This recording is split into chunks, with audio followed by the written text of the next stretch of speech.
नमस्कार दोस्तों, स्वागत है आपका मेरे चैनल सही ट्रेड में। मैं हूं सचिन और आज हम बताएंगे नया जो वर्जन है अपस्टॉक का, उसमें आप स्टॉप लॉस कैसे लगा सकते हैं लॉन्ग टर्म के शेयर्स के लिए। अब लॉन्ग टर्म शेयर्स कौन से होते हैं? जो आप होल्डिंग के लिए रखते हैं, लेकिन उसमें भी स्टॉप लॉस लगाना ज़रूरी होता है। जो आप लॉन्ग टर्म का पोर्टफोलियो बना रहे हो, उसके ऊपर भी आपको स्टॉप लॉस लगाना होता है। वो किस तरीके से लगाना है, यही आज हम इस वीडियो में देखेंगे। तो सबसे पहले हम अपस्टॉक ओपन करेंगे। नया वर्जन जो अपस्टॉक का है उसके बारे में एक फुल डिटेल वीडियो मैंने ऑलरेडी डाल दिया है, किस तरीके से उसका इंटरफेस है और सारी चीज़ें वहाँ पे आपको पता चल जाएगी। आज हम देखेंगे स्टॉप लॉस के बारे में। तो सबसे पहले तो आपको एंटर करने के बाद या फिर लॉगिन करने के बाद ट्रेड्स में जाना है, क्योंकि यहाँ पे ट्रेड्स में ओपन करते ही आपको होल्डिंग्स दिखाई देगी। यहाँ पे आपके जो लॉन्ग टर्म के शेयर्स हैं, जो आपके पोर्टफोलियो में होल्डिंग के लिए आपने लिए हैं, 5 साल के लिए ले सकते हो, 10 साल के लिए ले सकते हो। कुछ लोग शॉर्ट टर्म की होल्डिंग के लिए लेते हैं, 2-3 महीने के लिए या फिर 6 महीने के लिए, लेकिन स्टॉप लॉस वहाँ भी लगाना ज़रूरी होता है। अब 2 तरीके से आप स्टॉप लॉस लगा सकते हो। या तो आप GTD ऑर्डर लगा सकते हो और 1 साल तक ये ऑर्डर जो होता है वो वैलिड रहता है। तो आपको एक बार अगर स्टॉप लॉस यहाँ पे लगा दोगे तो देखने की ज़रूरत नहीं है, आराम से आप स्टॉप लॉस और टारगेट लगा के वेट कर सकते हैं। जब आपका टारगेट हिट हो जाएगा तो ऑटोमेटिकली आप वहां से एग्जिट हो जाओगे, या फिर स्टॉप लॉस हिट हो जाएगा तो आप वहां से बाहर निकल जाओगे। तो ये एक तरीका हो गया। दोनों तरीके से दिखाऊंगा किस तरीके से स्टॉप लॉस लगाता है। और दूसरा जो तरीका है वो होता है मैन्युअली स्टॉप लॉस लगाना। हर रोज आप स्टॉप लॉस लगाओगे, उसे मैन्युअली स्टॉप लॉस का तरीका बोलते हैं। तो किसकी मदद से, किस इंडिकेटर की मदद से, या कौन सी ऐसी मेथड है जिसकी मदद से आपको ये स्टॉप लॉस लगाना है, ये भी बताऊंगा। तो मुझे यहाँ पे बैंक ऑफ इंडिया में स्टॉप लॉस लगाना है। हालांकि ऑलरेडी मैं यहाँ पे 39%, एक ही स्टॉक है, एजुकेशनल पर्पस लिया था, फिर भी मेरा स्टॉप लॉस यहाँ पे ऑलरेडी हिट हो गया है। लेकिन मैंने ये स्टॉक रखा है बहुत लॉन्ग टर्म के लिए, फिर भी मैं यहाँ पे क्या करूँगा, आपको स्टॉप लॉस लगा के दिखाऊंगा। सबसे पहले तो स्टॉक को ओपन करना है, उसके चार्ट में आपको जाना है, चार्ट ओपन करना है। चार्ट ओपन करने के बाद आपको यहाँ पे डेली का चार्ट ओपन करना है। यहाँ पे आप देख रहे हैं 1 डे का चार्ट हमने सिलेक्ट किया है, और उसके बाद आपको एक इंडिकेटर लगाना है जिसका नाम है ATR। ATR मत लगा देना, एवरेज ट्रू रेंज। ये जो इंडिकेटर है मैं एक बार दिखा देता हूँ आपको। इंडिकेटर में आप जाओगे तो ये वाला जो इंडिकेटर यहाँ पे आपको दिखाई दे रहा है, एवरेज ट्रू रेंज, ये इंडिकेटर आपको सिलेक्ट करना है। अब ये इंडिकेटर का यूज़ कैसे करना है, किस तरीके से इसका यूज़ होता है, ये इसके ऊपर भी ऑलरेडी मैंने एक वीडियो बना दिया है। आप डिटेल में वो इंडिकेटर का यूज़ देख सकते हैं। लेकिन अब कभी भी स्टॉप लॉस अगर लगाना चाहते हो तो इस मेथड से लगाओगे तो अच्छा खासा आपका एक परफेक्ट स्टॉप लॉस लग जाएगा। तो ATR आपको इंडिकेटर सिलेक्ट करना है, और जहाँ से ब्रेकआउट आया है, ब्रेकआउट का लेवल जो होता है, मान लीजिएगा ट्रेंड लाइन ब्रेकआउट आ गया, तो उस ट्रेंड लाइन ब्रेकआउट से जो कैंडल ने ब्रेकआउट दिया है, उस कैंडल के पास ATR का जो प्राइस दिखाई दे रहा है ये कितना है, ये आपको कैलकुलेट करना है। और एक्चुअल स्टॉक प्राइस जो है यहाँ पे 43.95 है और ATR 1.59 है। तो आपको क्या करना है, वो माइनस करना है ATR का। बाय की सिचुएशन में ऑब्वियसली हम क्या करेंगे, लॉन्ग टर्म के लिए स्टॉक में स्टॉप लॉस जो लगा रहे हैं वो बाय की सिचुएशन में लगा रहे हैं, तो आपको माइनस करना पड़ेगा, क्योंकि हम लॉन्ग टर्म में या फिर डिलीवरी के शेयर में शॉर्ट पोजीशन नहीं ले सकते हैं। तो ये जितनी अमाउंट आएगी उतनी अमाउंट के ऊपर आपको स्टॉप लॉस प्लेस करना है। यहाँ पे मैं अप्रोक्सीमेटली ₹1.5 का स्टॉप लॉस लगाना चाहता हूँ, तो 43.95 उसमें से ₹1.5 में माइनस कर दूंगा। जितनी अमाउंट आएगी उतने का स्टॉप लॉस में यहाँ पे प्लेस कर दूंगा। एग्जैक्ट अमाउंट आती है अराउंड 42.45 की।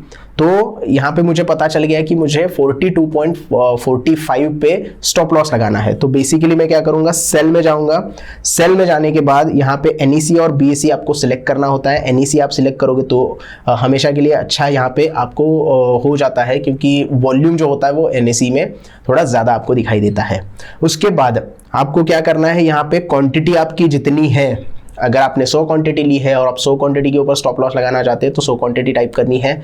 जितनी भी क्वांटिटी आप लेते हो उतनी क्वांटिटी आपको यहाँ पे प्लेस करनी है, उतनी क्वांटिटी एंटर करनी है। उसके बाद आप यहाँ पे लिमिट प्राइस सिलेक्ट कर सकते हो और ट्रिगर्ड प्राइस भी सिलेक्ट कर सकते हो, कोई दिक्कत नहीं है। या आप यहाँ पे क्या करोगे, लिमिट प्राइस सिलेक्ट करोगे। अब लिमिट प्राइस के लिए आपको यहाँ पे बैंड दिया जाता है, उस बैंड के बीच में ही आपको ये लिमिट प्राइस एंटर करनी होती है। या तो नीचे के साइड में आप 34.70 तक प्राइस लगा सकते हो, या ऊपर के साइड में आप 52 रुपीज तक का प्राइस एंटर कर सकते हो। टारगेट लगाना होता है तो आप ऊपर की प्राइस शिफ्ट हो जाओगे, अगर स्टॉप लॉस लगाना है तो आप नीचे की प्राइस पे शिफ्ट हो जाओगे, लेकिन उससे नीचे, उस बैंड के नीचे आप नहीं जा सकते। उसके बाद आपको क्या करना है, ट्रिगर प्राइस अगर सिलेक्ट करनी है तो आप ट्रिगर प्राइस भी लगा सकते हो। अब ये जो ट्रिगर प्राइस आप सिलेक्ट करोगे वो trigger price actual limit price से ज्यादा होनी चाहिए, हमेशा ये याद रखिएगा।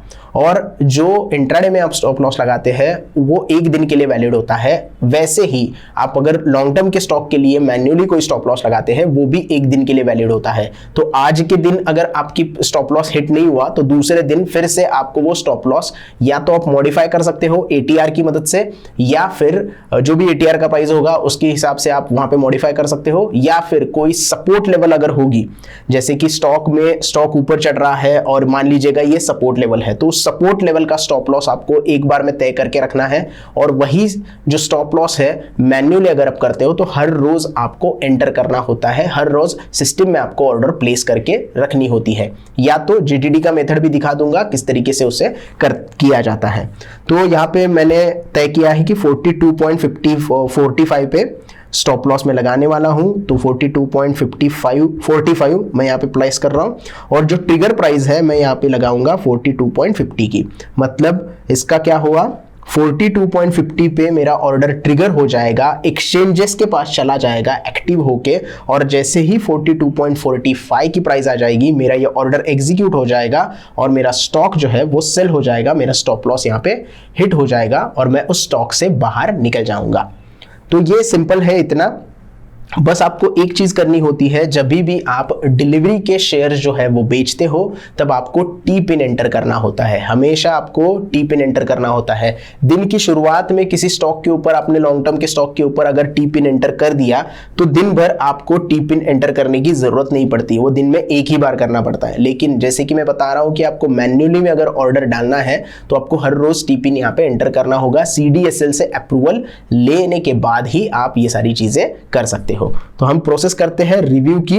रिव्यू में जब आप जाते हो तो अवेटिंग स्टेटस आ जाएगा और टी पिन एंटर करने के लिए आपको यहाँ पे CDSL की वेबसाइट के ऊपर रीडायरेक्ट किया जाएगा। तो आपको, अगर आपके पास टी पिन है तो आप यहाँ पे कंटिन्यू करना है आपको, अगर टी पिन नहीं है तो जनरेट पिन ऑन CDSL ये ऑप्शन आपको सिलेक्ट करना है। तो मेरे पास तो यहाँ पे टी पिन है, इसकी वजह से मैं यहाँ पे कंटिन्यू टू CDSL करूंगा।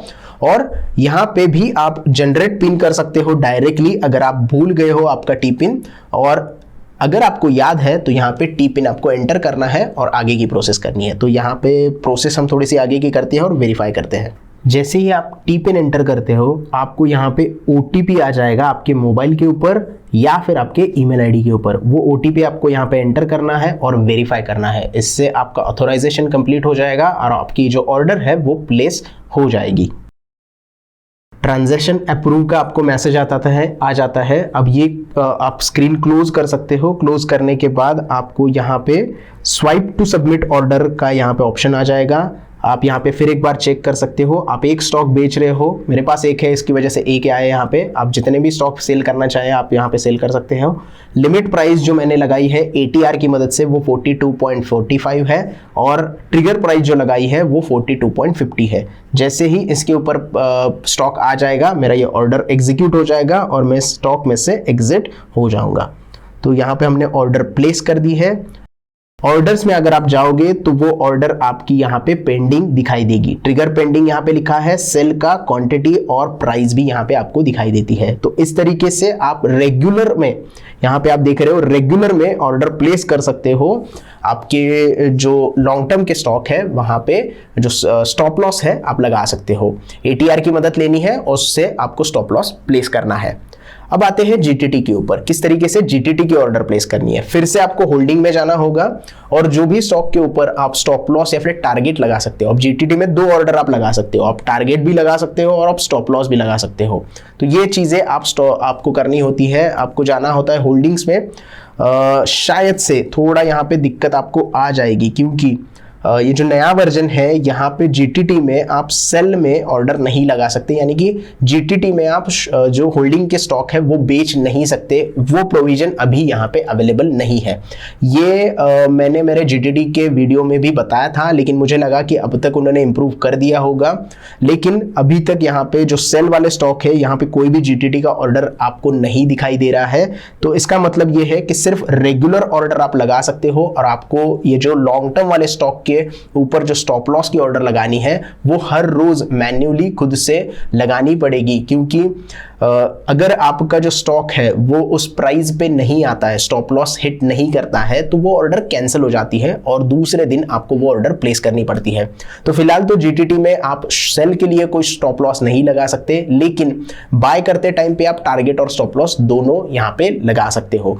तो दैट्स इट फॉर टुडे। ये था लॉन्ग टर्म में नए वर्जन में स्टॉप लॉस कैसे लगाया जाता है अपस्टॉक में, इसके बारे में डिटेल वीडियो।